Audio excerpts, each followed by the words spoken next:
அன்பான கர்த்தருடைய பிள்ளைகளே, மறுபடியும் இந்த நாளின் காலை பொழுதிலே உங்களை சந்திப்பதில் மிக்க மகிழ்ச்சி. நாம் சேர்ந்து பாடி கர்த்தருடைய நாமத்தை உயர்த்துவோம்.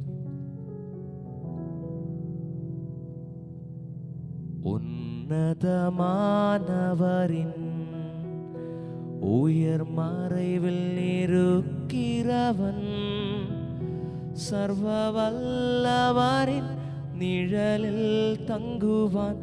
இது பரமசிலாக்கியமே. சர்வ வல்லவரின் நிழலில் தங்குவான். இது பரமசிலாக்கியமே. அவர் சட்டையின் கீழ் அடைக்கலம் புகவே, தம் சிறகுகளால் மூடுவார்.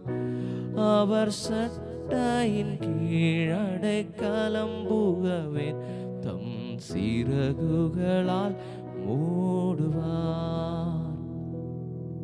அன்பானவர்களே, நாம் நம்முடைய கைகளிலே வேத புத்தகத்தை எடுத்துக்கொள்வோம். சங்கீதம் 18:41 45 வரை உள்ள வசனங்களை நாம் சேர்ந்து வாசிப்போம்.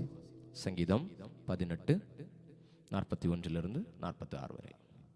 அவர்கள் கூப்பிடுகிறார்கள், அவர்களை இரட்சிப்பார் ஒருவரும் இல்லை. கர்த்தரை நோக்கி கூப்பிடுகிறார்கள், அவர்களுக்கு அவர் உத்தரவு கொடுக்கிறதில்லை. நான் அவர்களை காற்று முகத்திலே பறக்கடிக்கிற தூளாக இடித்து, தெருக்களில் உள்ள சேற்றை போல் அவர்களை எறிந்து போடுகிறேன். ஜனங்களின் சண்டைகளுக்கு நீர் என்னை தப்புவித்து, ஜாதிகளுக்கு என்னை தலைவனாக்குகிறீர். நான் அறியாத ஜனங்கள் என்னை சேவிக்கிறார்கள். அவர்கள் என் சத்தத்தை கேட்டவுடனே எனக்கு கீழ்ப்படுகிறார்கள். அந்நியரும் எனக்கு இச்சகம் பேசி அடங்குகிறார்கள். அந்நியர் முனைவிழுந்து போய் தங்கள் அரண்களிலிருந்து தத்தளிப்பாய் புறப்படுகிறார்கள். அன்பான கர்த்தருடைய பிள்ளைகளே, இந்த நாளின் காலை பொழுதிலும் சங்கீதக்காரன் இப்படி சொல்லுகிறார், நான் அறியாத ஜனங்களும் என்னை சேவிக்கிறார்கள். நாம் நினைத்து பார்க்காத, நாம் நம்ப முடியாத அற்புதத்தை ஆண்டவர் நம்முடைய வாழ்க்கையில் இந்த நாளிலே செய்வார் என்று சொல்லி உங்களை வாழ்த்துகிறேன். நாம் ஜெபிப்போம். நல்ல பிதாவே, இந்த நல்ல காலை வேளைக்காக உமக்கு நன்றி சொல்லுகிறோம். சென்ற இரவு முழுவதும் எங்களோடு கூட இருந்தீர், உமக்கு நன்றி சொல்லுகிறோம். இந்த நாளுக்கு வேண்டிய எல்லா ஆசீர்வாதங்களினாலும் எங்களை நிறைத்தருளும். ஒன்றுக்கும் குறைவில்லாதபடி கிருபையாய் நடத்தும். இயேசுவின் நாமத்தில் ஜெபிக்கிறோம் எங்கள் அன்பும் இரக்கமும் கிருபையும் நிறைந்த நல்ல பிதாவே, ஆமென். என் ஆத்துமாவே கர்த்தரை ஸ்தோத்திரி, என் முழுமே அவருடைய பரிசுத்த நாமத்தை ஸ்தோத்திரி.